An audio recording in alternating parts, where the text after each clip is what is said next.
Hello, everybody. Catchy1383 with Catchy Gaming, and I wanted to talk about Skull and Bones, the Ubisoft game that's supposed to be released next week after facing years of delay.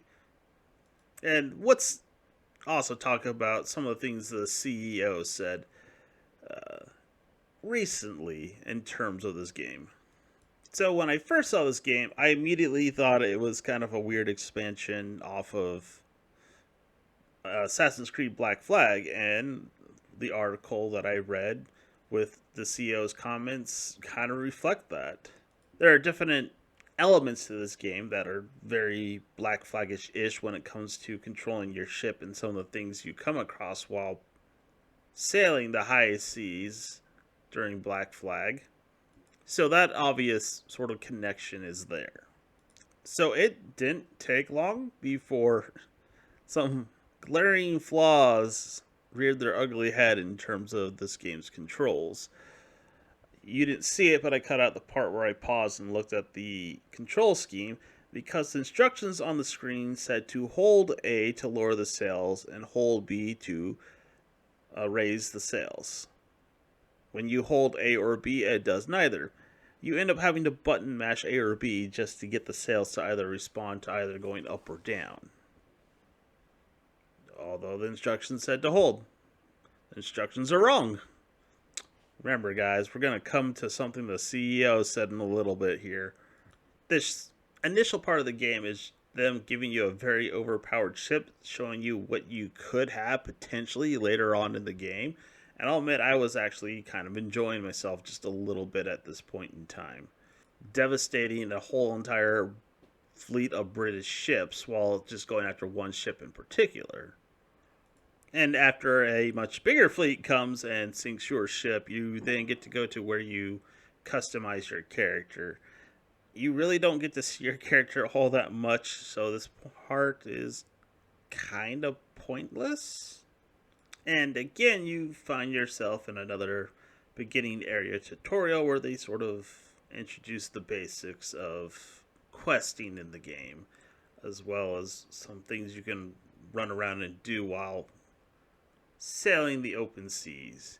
And it sort of feels like a tutorial for the Dhow, which is the ship you have here, and it's mainly used for hunting down sharks, hippos, and crocodiles. But after this point, you really don't use it much. Well, in my exception, which I'm about to get to, I used it longer than I probably ever would have. But before I get a little further in, let's talk about what the CEO said about this game. So this article came from Game Rant, so if you want to read it, go ahead and check it out. I'll post a link. So the CEO received a question while in a call, I'm guessing an earnings call, about the price tag of this game being $70, which seems to be the norm that the industry is going towards. But seeing that they may not think that it's going to be as valuable in terms of actually charging people for $70 due to the nature that it's going to be a live service game instead of just making it free to play. And as soon as you hear the live service part, it's going to turn off a lot of people for that alone, but that's neither here or there. The CEO, it is really full, triple, quadruple A game that will deliver in the long run. So I have played my fair share of open world games, particularly Ubisoft games. But just because your game's open world doesn't mean it's worth $70 to begin with. Also, calling it a AAA game is somewhat laughable. Calling it a quadruple A game is a joke in itself. It's Ubisoft. They've been cutting corners for decades at this point. I would get into a whole entire rant of Assassin's Creed Odyssey and that whole entire joke of a game and how god awful boring it was. And let's just say that a lot of the games that Ubisoft has been putting out for years aren't worth the price tags that they attach to them. So back to the game. After that initial sort of, I guess, beginner's area with your small little ship there, you go and see Skurlock here, and he tells you to go get a new ship. After you go and visit all the people throughout the whole entire little town here, your typical blacksmith, shipwright, toolmaker, stuff like that. They added a crafting element to this game to some degree. It's not all that extensive for those who are kind of put off by crafting. It's more or less that you just give them the elements they need. You don't have to do any crafting yourself. I said elements, I meant to say materials, but you get what I meant. So your first task is to go gather enough wood so you can build a proper ship. And the wood they tell you to buy is acacia wood. And they mark a bunch of highlighted spots where you can go and get some wood. And little did I know at the time that there is more than just those spots, because I kind of didn't really know what was going on. And they didn't exactly explain that, outside of these spots there would be more wood. And I should have figured that there was. But it was rather pointed of them to show these particular spots where they are and where they grow instead of just where they grow overall. I mean, I soon learned to look at the map and started going to the different places where you could get the trees. The one problem was there were no trees. All of them had been felled already by some other player at some point in time. And it wasn't just me. There's a whole slew of other people like me wandering over Hell's Half Acre looking for trees to chop down so we could just progress through the game.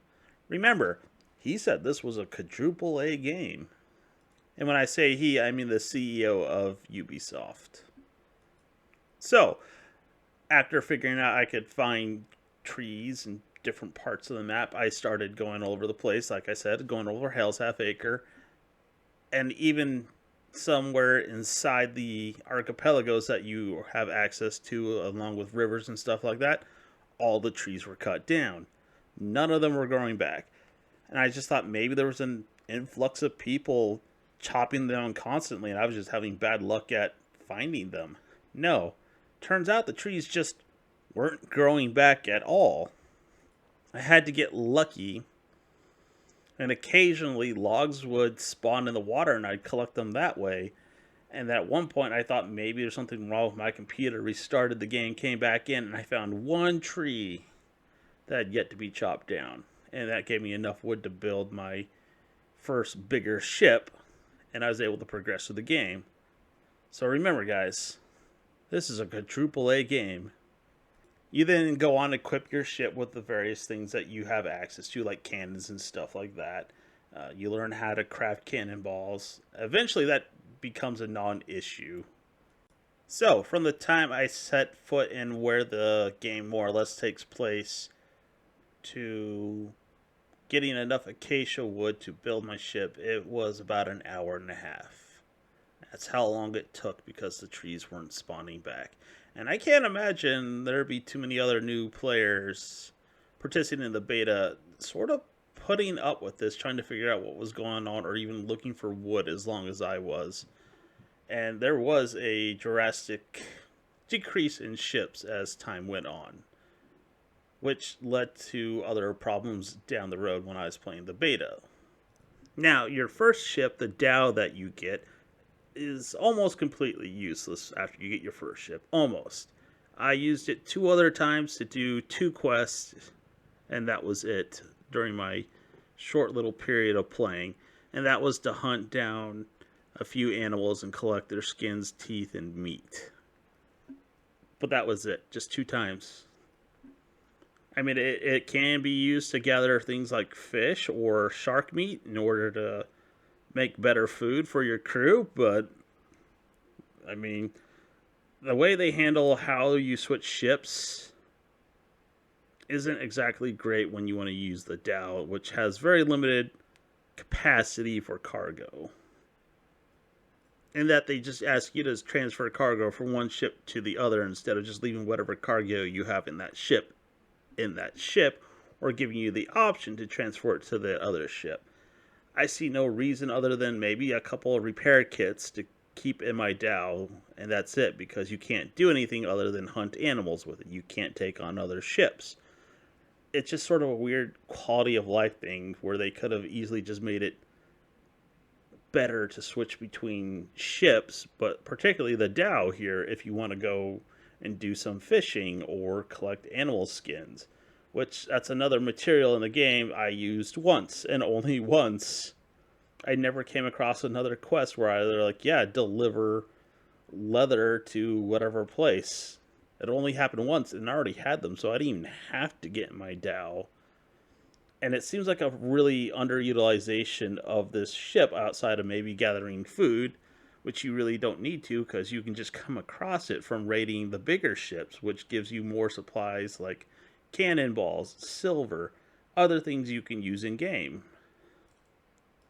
And I'm not entirely sure why the function of the Dow couldn't be added to a bigger ship to begin with, like harpooning the sharks and stuff like that, in order to collect their skin and meat. Heck, I can just shoot the sharks with cannonballs if I was after just the meat. I mean, it ruins the skin, but like I said, I didn't use the skins, except for one quest. So I'll reiterate, this ship was underutilized. And it felt like they intended a broader purpose for it, and then it just never panned out because it just wasn't a viable solution. Remember, this is a quadruple A game. So let's move on to actually controlling a bigger ship that's actually more or less what you'll be using for the majority of the game. So if you didn't see that little cutscene there, every time you get on and off an island, you will see that cutscene whenever you get back on your boat. Every time. Not necessary, just adds to whatever time you have to already wait for the load time to start playing the game. Don't need that cutscene. It's in a sort of way over animated. Like I see that that's happening. I don't need to see that. Just a small little quality of life thing. You just don't add unnecessary animations. I don't need to see my character take the wheel or see my crew. I just don't care because they're tiny little things on my screen to begin with. So handling the ship is actually fairly intuitive for the most part. No real issues on how it feels. It feels pretty smooth actually. A little clunky in terms of some turning accesses, but I think they could have improved some of this to some degree if you had the option to, let's say, drop an anchor to make a sharper turn, something similar to that of Sea of Thieves. Or to halt your momentum, that way you don't slam into something you really don't want to slam into. Now you can also weigh that with the cons of doing that, because now you're stuck in a single position open to being battered by gunfire. So you'd have to weigh those costs though. But then again, slamming into the side of an island kind of has the same effect, which I've seen with the one and only time I saw two players duking it out. Now it has two views. You can use this third person view and you can do this first person view. Which the first person view, yes, you can view your crew, but you can't see anything. So I didn't bother with it ever. Other than just to be like, oh, that's neat, and then never cared after that. Now, when it comes to aiming the guns, this is actually kind of on the neat side, and probably the most enjoyable thing I found about the game. The particular guns I have here are sort of, I guess, a mortar of sorts. I can't remember the name exactly, but I kind of got this weird enjoyment of figuring out how far I could shoot those and how far I can start engagements with ships and damaging them before I got in close enough to finish them off with my other guns. And it's pretty smooth for aiming. I used a controller this time, mainly because when it comes to controlling vehicles, keyboards have a tendency to be awful, but I have a feeling if I were to use a keyboard, I'd be far more accurate. But I stuck with the controller for the most part. Now, you can also use other sort of weapons, like you have cannons that are more or less just your typical video game shotgun in ship form. You have your sniper rifle cannons, you have your typical fire multiple cannonball cannons, You do have a very large mortar that drops a big, huge projectile on top of things, and they have different weapons with different elements that like can catch other ships on fire. You can heal other ships or heal yourself with some of these weapons. But I never saw anybody use the support ship ever when I was playing the beta. I mean, the AI had a support ship or two here and there, which made the battles uh, difficult in one case and literally impossible in another. Anyways, when it comes to using your cannons that are up close, there's actually some skill involved because you can aim where they shoot, and there are weak spots that you can hit, draining the ship's hull faster, making them vulnerable to attacks where you can attack the crew and then eventually capturing the boat by throwing out these grappling hooks that give you a bonus for doing that. And you get more materials based on whatever those ships are carrying. It's a nice little bonus instead of just blowing everything away. In some cases, the ships are so weak that you'll blow them away regardless, but it can happen. Now, this particular feature has its up and downs. So right now you can see I'm trying to move in to get a hook on it. When you're your smaller ships, it misses often, regardless of where you aim. You could literally be point blank and rubbing up against the ship, use those grappling hooks, and they will miss. You can throw them up over the railing, and they'll just never land. They'll hit an invisible wall, and they won't hook the ship. It got a lot better once I got this big ship you see I am in now, but par for the course was me having to try and hook ships multiple times in order to draw them in and get that bonus loot. Remember, guys, this is a quadruple A game. Oh, and remember when I said you need to accelerate by holding the A button and you had to end up button mashing it? Or I should say lower the sails by pushing the A button. Yeah, remember, again, it's a quadruple A game. Told you I'd come back to that. Now, for the most part, you build your boats up along with your guns. They're two separate entities. Your guns aren't accompanied by your boat. You have to upgrade both of them. And as I was gaining materials to upgrade to better guns, I ran into a specific kind of, I guess, pirate? I don't really know. It's just a boat with red sails. These boats have a tendency to be tougher, but for whatever reason, the part of the game I was in, all the other ships were pushovers, but this one particular boat had torpedoes that fired 3 of them at once, and their cannons hit like bricks. It didn't matter whether I braced for impact. It would tear through that in a heartbeat and then tear through my hull. I mean, it was a sudden jump in difficulty, and I don't know exactly why they did that. It feels really out of place to just suddenly up the difficulty to a point where one random ship will completely and totally devastate you. Remember, it's a quadruple A title. I'm not saying difficulty isn't part of the game. It's just when they up the difficulty out of nowhere in comparison to everything else in the area, it kind of imbalances the game against the player. And this sort of brings me to fighting other ships. I never got in a scuffle with human ships. There were plenty of AI-controlled ships to go around for players to not get bored enough to hunt other players down. It probably happened when I wasn't there, but it never happened to me personally. I had one close call where somebody mistook me for a different ship that was AI due to my sails, and at least I think that was. He stopped firing, and we started fighting off the various ships that were coming and trying to stop us from plundering an outpost.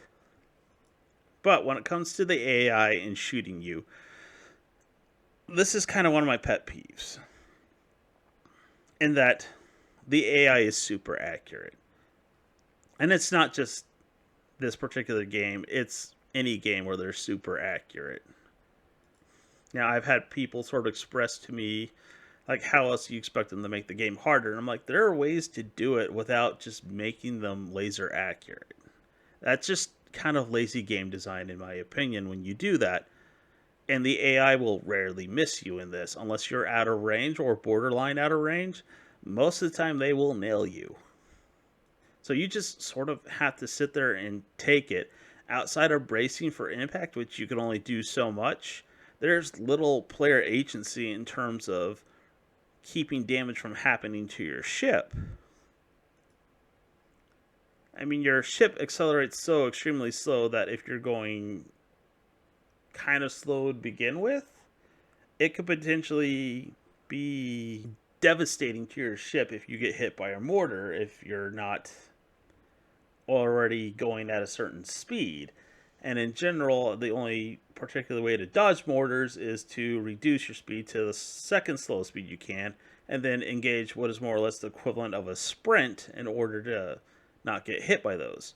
And that's like one of the few cases where you can actually dodge gunfire from various ships. Otherwise, pretty much every time they will hit you. I mean, the torpedoes, which is a little odd that they put torpedoes in a game that takes place when it does, because it's semi-historical. I mean, they have the Dutch, French, and British, but you can dodge those. They're not as easy as the mortar shots, but you can still dodge them. That's another case where, yes, you can dodge them, but you have to be far enough away. But again, every other shot will hit you if you're close enough, regardless of what actions you take. You could literally see the shots fired and then try and veer off to the left or right because they're potentially aiming for where you're going to be. So you're like, yeah, I'll just move my ship to where they don't think I'm going to be, and they'll still hit regardless. So remember, this is a quadruple A title, even though it does exactly the same thing that gaming companies have been doing for almost 10 years at this point with their laser accurate AI. Now, there's another thing I wanted to talk about. There are materials for crafting, which, yes, I went over before, and you need that to upgrade your various weapons on your ship, as well as your ship, and you can get blueprints for those on the various islands or even at the major outposts like Santa Ana. I think that's what it's called. I don't know. Something Ann. How about that? We'll just go with that. We'll just call it Ann Outpost. It's the place you'll spend most of your time. Saint Ann? I don't know. I'm sticking too much on that. Anyways. One particular aspect of getting those blueprints is that you can go look up in a codex of what these things are, and it'll tell you where to get them, and they even highlight for you where they are. So it's actually really nice. You can go and sail to these locations once you find out where they are to get these blueprints, which was kind of nice instead of just hoping by random chance that you come across them. You can actively go and get these blueprints in order to upgrade your ship. And once you get those blueprints, it'll tell you what materials you need to build the said weapon and where to get them. Now, retrieving the materials is a little bit different because you can potentially harvest the raw materials and then process them into the materials you need for the weapons, or you can just raid ships and get the materials that way, which is in general what I did because going around and gathering things in this game is a little on the boring side, but it's also one of the more iffy aspects of the game in terms of gathering materials, or at least raw materials, I should say. So right here, I'm gathering some Duran fruit. You can see the handle acts as the indicator. You're supposed to land it in the green. Okay, a little weird. Not that bad.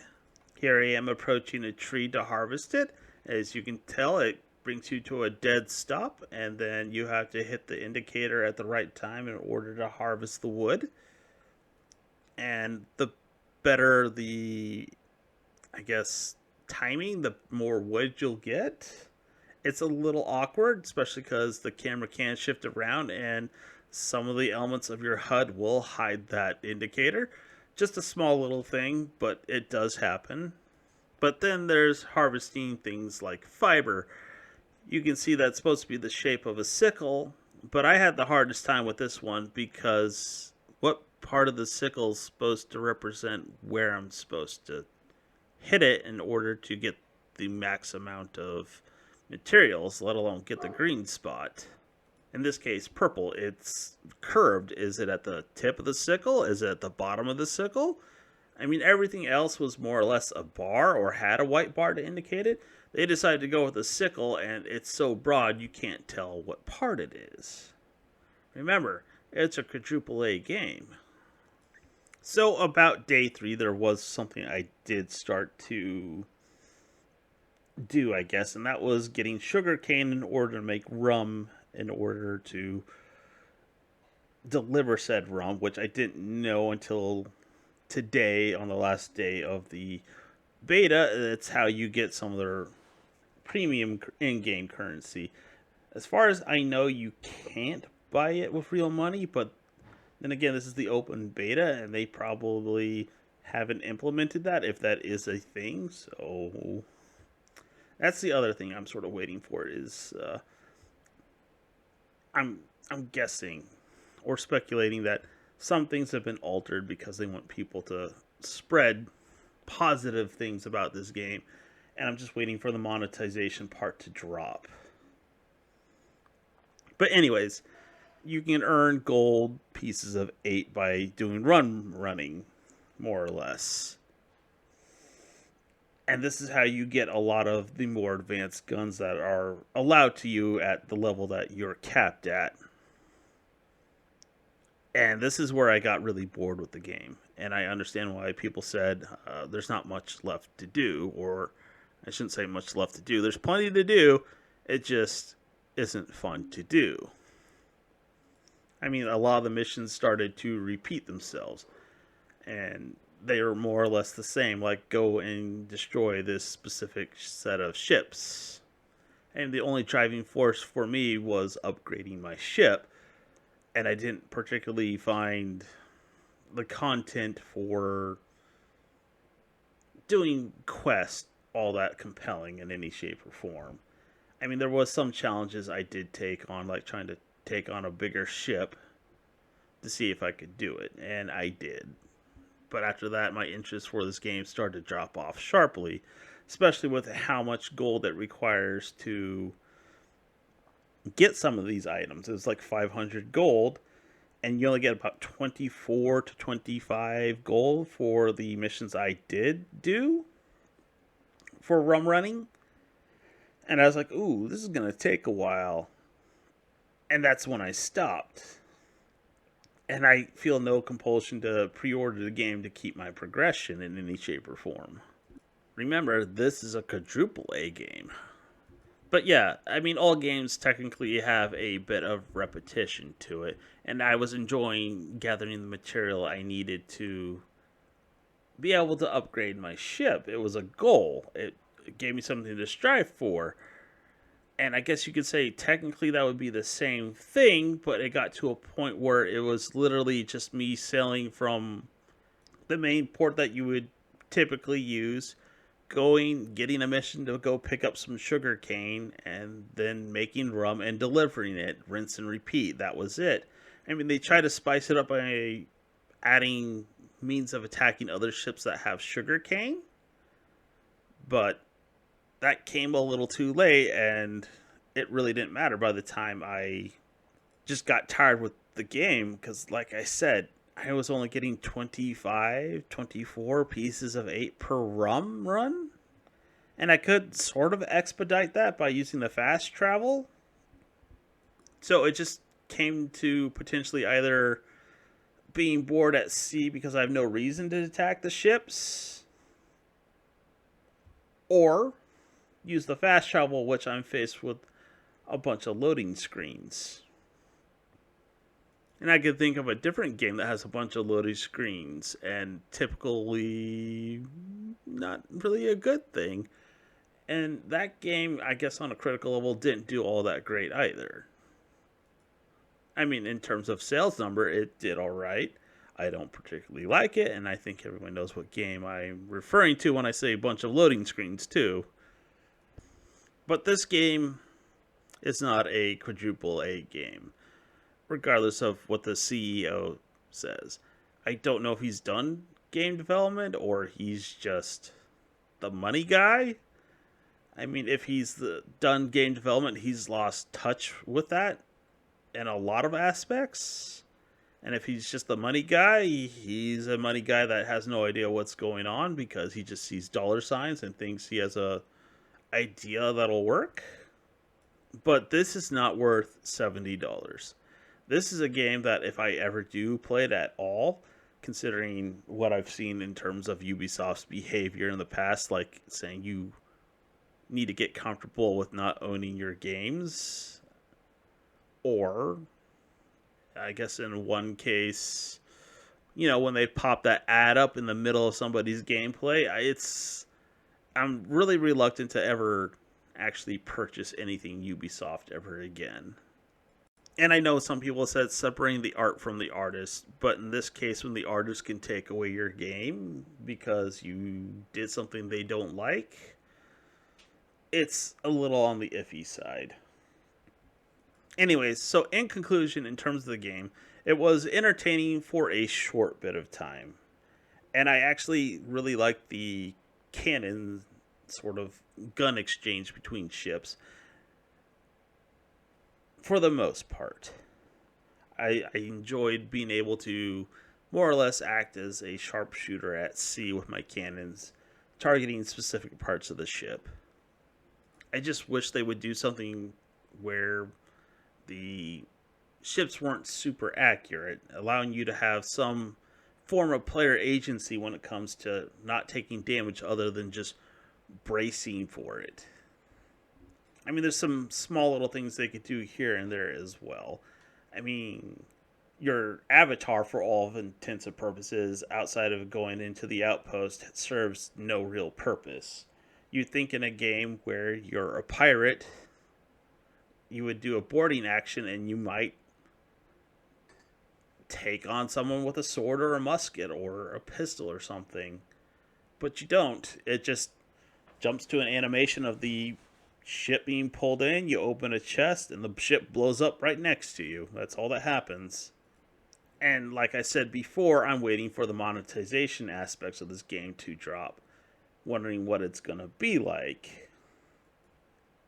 And like I sort of speculated, that I'm guessing some of the experience points and stuff like that I was earning were increased due to it being a beta, versus, let's say, purchasing the full-fledged game later, where they might drag it out to a crawl in order for you to keep coming back so that they can keep exposing you to their various monetization efforts like skins. But if they do what they did for Ghost Recon, where they had the time saver, in quotes there, they might do something like that. It's another reason why I'm just totally hesitant to purchase this game outside of just the $70 alone. But I would wait. Ubisoft has a history of putting their games on sale, and I want to see how far this discount goes for this particular game. I don't think this is going to do well, which is kind of a shame, because there's like little itty bitty hints of a fun game like Black Flag, like an expanded form of the sea warfare that they had in that. But it's just tarnished by Ubisoft's reputation and their monetization gigs or efforts, as well as some other quality of life things that they could do to make the game better. I mean, if you want to go ahead and do that $70, feel free, but I am not going to. Anyways, if you made it this far into the video, thanks for watching. Have a good one.